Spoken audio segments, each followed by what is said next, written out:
Le titre de ce livre, c'est Suprême Intention. L'auteur de ce livre, c'est le bien-aimé Fred de Van Fromke. Nous sommes au chapitre 14, petit 4. Chapitre 14, petit 4. Pour aider à son œuvre, et nous donnons un peu d'argent aux bonnes causes qui nous intéressent. Mais dans tout cela, nous perdons de vue le véritable problème. Tout service chrétien doit déboucher sur l'action, une action créatrice, pas une imitation. Écoutez.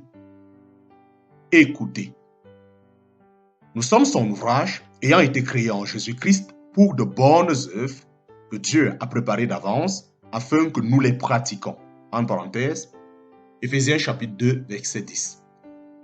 Nous sommes son ouvrage ayant été créé en Jésus-Christ pour de bonnes œuvres que Dieu a préparées d'avance afin que nous les pratiquions. En parenthèse, Éphésiens chapitre 2, verset 10. Voilà ce qu'il vous a prédestiné à devenir en Jésus-Christ. Un instrument grâce auquel il fera œuvre créatrice. Ce n'est pas quelque chose de facultatif. Nous l'avons déjà dit, cette vie-là ne peut être manifestée que si elle est vécue pour Dieu seul. Dès le commencement, Dieu a destiné chacun de ses fils à occuper une place pour laquelle personne d'autre n'est qualifié. Aussi sûrement que nous vivons de sa vie, nous reconnaîtrons que c'est une vie bien réglée que nous menons, une vie dont le plan a été établi par Dieu sans qu'il ait jugé bon de nous consulter. Quel est son plan pour vous? Quel est son plan pour vous? Comment sa vie va-t-elle, au travers de vous, se répandre tout alentour? Vous destine-t-il à aller prêcher?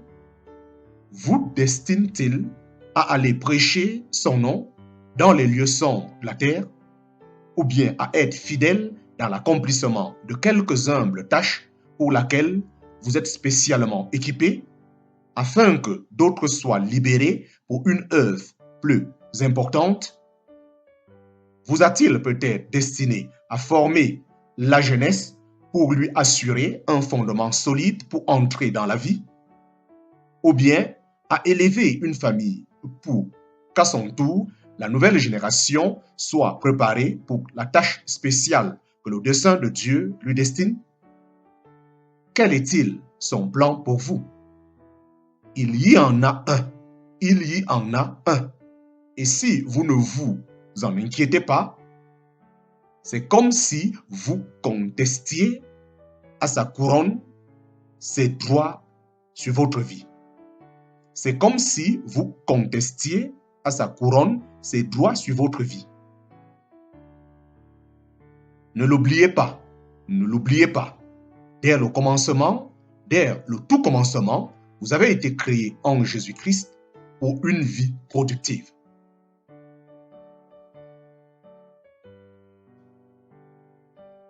Quel est-il son plan pour vous? Il y en a un.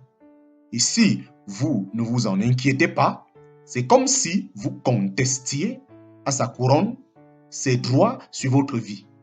Ne l'oubliez pas, dès le commencement, dès le tout commencement, vous avez été créé en Jésus-Christ pour une vie productive. Nous terminons ici la première moitié de ce livre.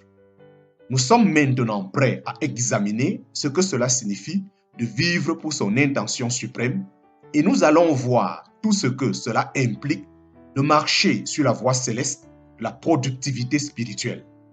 Mais un chapitre de transition est encore nécessaire avant que nous puissions aborder cette seconde partie de cet ouvrage. Nous terminons ici la première moitié de ce livre. Nous sommes maintenant prêts à examiner ce que cela signifie de vivre pour son intention suprême. Et nous allons voir tout ce que cela implique de marcher sur la voie céleste, de la productivité spirituelle.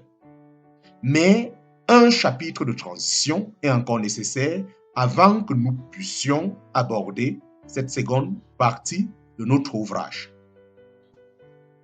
Fin du chapitre 14, fin du chapitre 14, chapitre 15.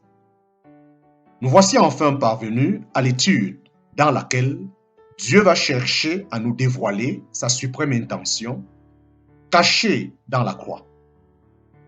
Aussi longtemps que l'homme persiste à interpréter cette croix à la seule lumière des bienfaits qu'il en retire, de la sécurité qu'elle lui assure, de la victoire qu'elle ajoute à la sécurité, c'est qu'il n'a pas encore compris.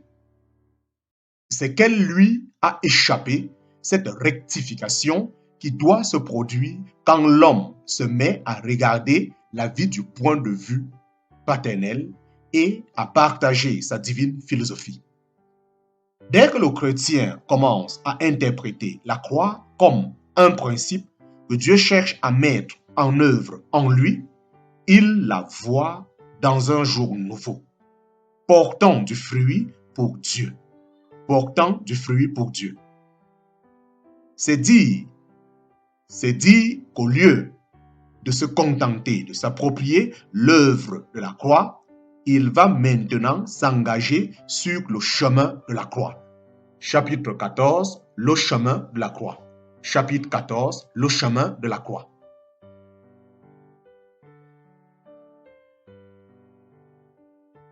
Quelle différence entre ces deux aspects de la croix?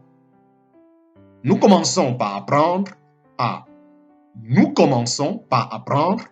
nous approprier l'œuvre de la croix. Puis, à mesure que la croix se trouve enracinée dans la vie du chrétien, nous apprenons le chemin de la croix. L'appropriation met en évidence ce que l'homme reçoit. Le principe de la croix, s'enracinant au-dedans, met en évidence ce que le Père reçoit par ses fils. L'appropriation met en évidence ce que l'homme reçoit.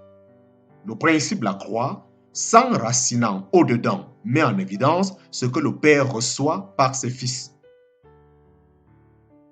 Pratiquement, les deux aspects ne sont pas nécessairement séparés, mais si le croyant avance résolument sur la voie céleste de la vie pour Dieu, chacun de ces deux aspects accomplit une œuvre distincte dans sa vie.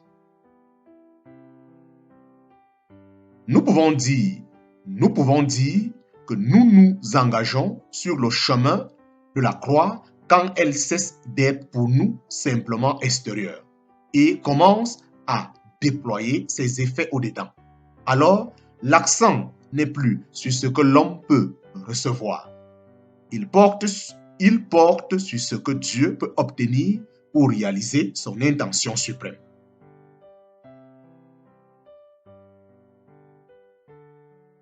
Nous pouvons dire que nous nous engageons sur le chemin de la croix quand elle cesse d'être pour nous simplement extérieure et commence à déployer ses effets au-dedans.